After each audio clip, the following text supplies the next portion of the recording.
ហោះហើរជាង 10000 ជើងត្រូវបានលុបចោលហើយមនុស្សប្រមាណជាង 1 លាននាក់ត្រូវរស់នៅដោយគ្មានអគ្គិសនីប្រើប្រាស់នៅទូទាំងរដ្ឋជាច្រើនក្នុងសហរដ្ឋអាមេរិក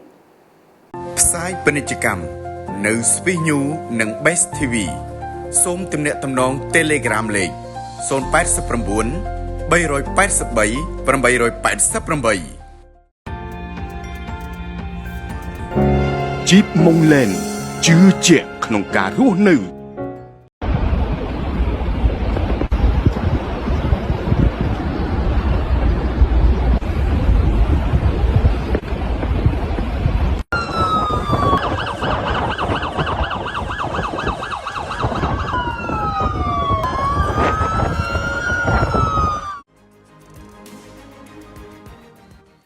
ប្រជាជនប្រហែល 85,000 នាក់នៅសហរដ្ឋអាមេរិករហូតដល់ភាគខាងលិចដល់រដ្ឋ New Mexico គ្មានអគ្គិសនីប្រើប្រាស់ហើយជើងហោះហើរជាង 10000 ជើងត្រូវបានលុបចោលក្នុងកំឡុងពេលព្យុះរដូវរងាដ៏អាក្រក់មួយ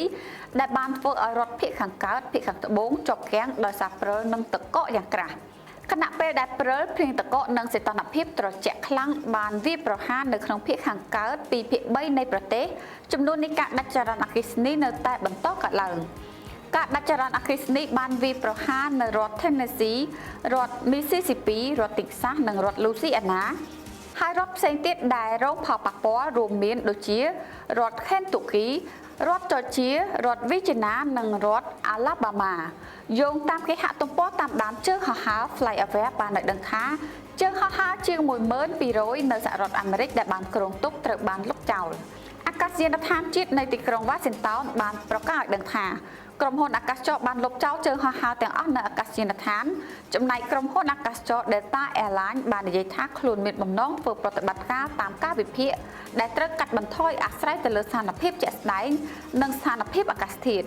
ការព្យាករណ៍ចុងក្រោយរបស់សេវាអាកាសធាតុជាតិអំពាវនាវឲ្យមានការប្រុងប្រយ័ត្នអំពីព្រិលធ្លាក់ខ្លាំងពីជ្រលងភ្នំ Ohio ដល់ភាគឦសានរួមទាំងព្រិលធ្លាក់រហូតដល់18 អ៊ីង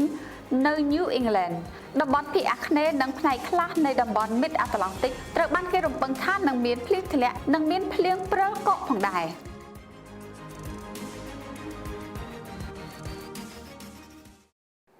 នេះខ្ញុំសានលីម៉ាពី Swiss News និង Best TV Jeep Montland ជឿជាក់ក្នុងការរស់នៅ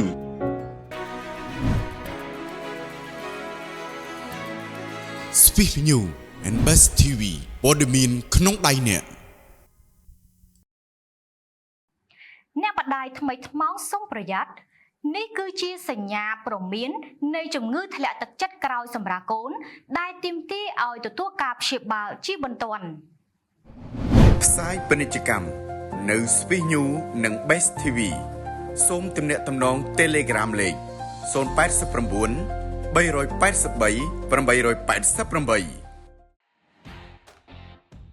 វិនិយោគលើផ្ទះអាជីវកម្មបូរីមេគង្គលែនថ្ងៃនេះទទួលបានប្រាក់ចំណូលពីការជួលត្រឡប់មកវិញរយៈពេល3ឆ្នាំចាប់ផ្ដើមអាជីវកម្មមានប្រាក់ចំណូលប្រចាំខែភ្លាមទីតាំងស្ថិតនៅលើផ្លូវ2011សង្កាត់ក្រាំងធ្នងខណ្ឌសែនសុខរាជធានីភ្នំពេញ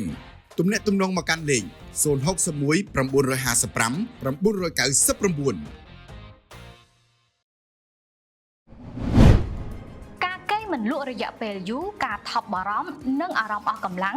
គឺជាសញ្ញាព្រមានដំបូងនៃជំងឺធ្លាក់ទឹកចិត្តក្រោយសម្រាលកូនក្រោយពេលសម្រាលកូនរួចស្ត្រីជាច្រើនជួបប្រទះនឹងភាពសោកសៅការថប់បារម្ភនិងអស្ថិរភាពអារម្មណ៍ដោយសារតែការប្រែប្រួលអរម៉ូននិងសម្ពាធនៃការថែទាំទារកយោងតាមលោកវិជ្ជបណ្ឌិតផាំវ៉ាន់ឌឿនពីនាយកដ្ឋានវិទ្យាសាស្ត្រទូទៅនៅមន្ទីរពេទ្យទូទៅថាំអញទីក្រុងហាណូយបានឲ្យដឹងថាអារម្មណ៍អវិជ្ជមានយូរអង្វែងទាំងនេះគឺអាចជាសញ្ញានៃជំងឺធ្លាក់ទឹកចិត្តក្រោយសម្រាលកូនយោងតាមអង្គការសុខភាពពិភពលោកមនុស្សប្រមាណ340លាននាក់នៅទូទាំងពិភពលោកកំពុងតែទទួលរងពីជំងឺធ្លាក់ទឹកចិត្តដែលក្នុងនោះយ៉ាងហោចណាស់ 15% នៃពួកគេគឺជួបប្រទះនឹងរោគសញ្ញានៅចំណុចណាមួយក្នុងជីវិតរបស់ពួកគេជាពិសេសគឺពេលដែលក្រោយសម្រាលកូន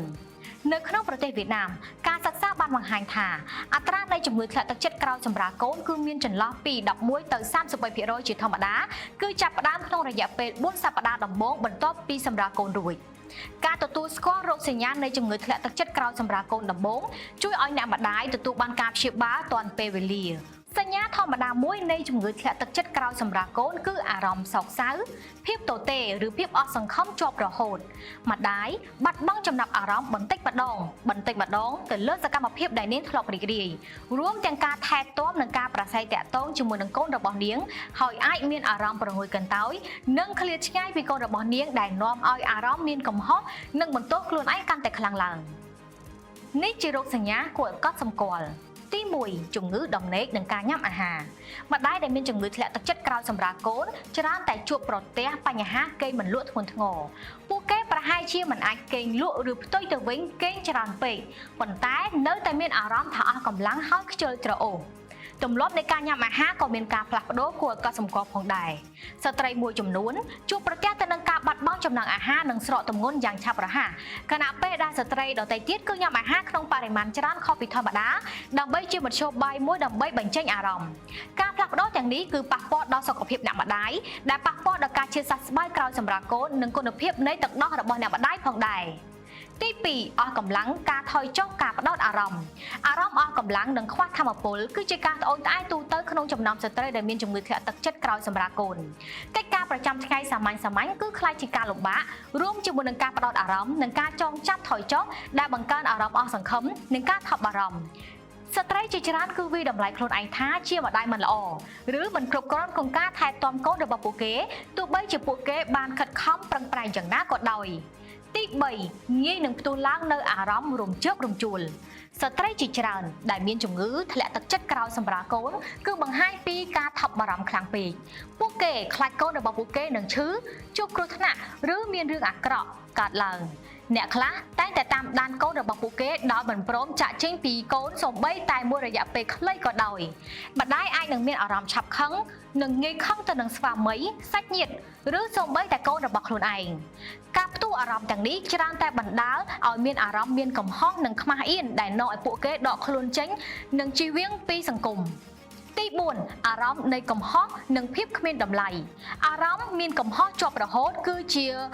ចំណុចមួយដ៏សំខាន់ដែលសម្គាល់នៃជំងឺធ្លាក់ទឹកចិត្តក្រោយសម្រាលពីបញ្ហាផ្លូវចិត្តទូទៅដទៃទៀតម្ដាយតែងបន្ទោសខ្លួនឯងដោយមិនបានសម្រាលកូនដែលមានសុខភាពល្អមិនមានទឹកដោះគ្រប់គ្រាន់ឬគ្រាន់តែបន្ទោសខ្លួនឯងថាមិនមានសុភមង្គលដូចមនុស្សគ្រប់គ្នាគិត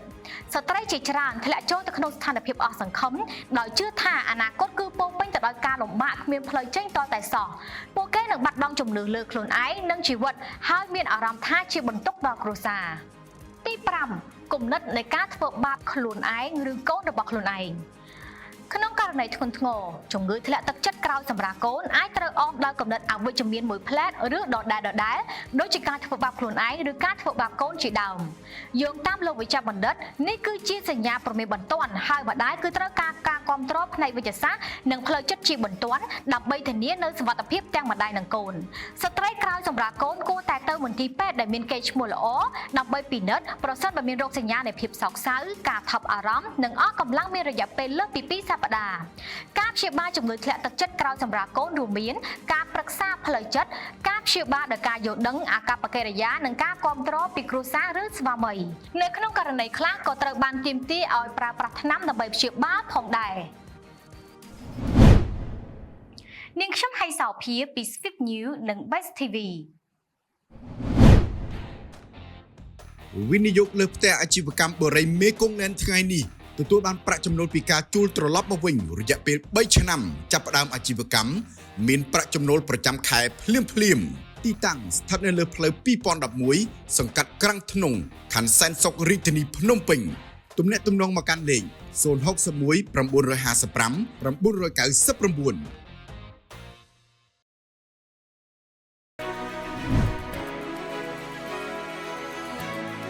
999Swift News and Best TV ព័ត៌មានក្នុងដៃអ្នក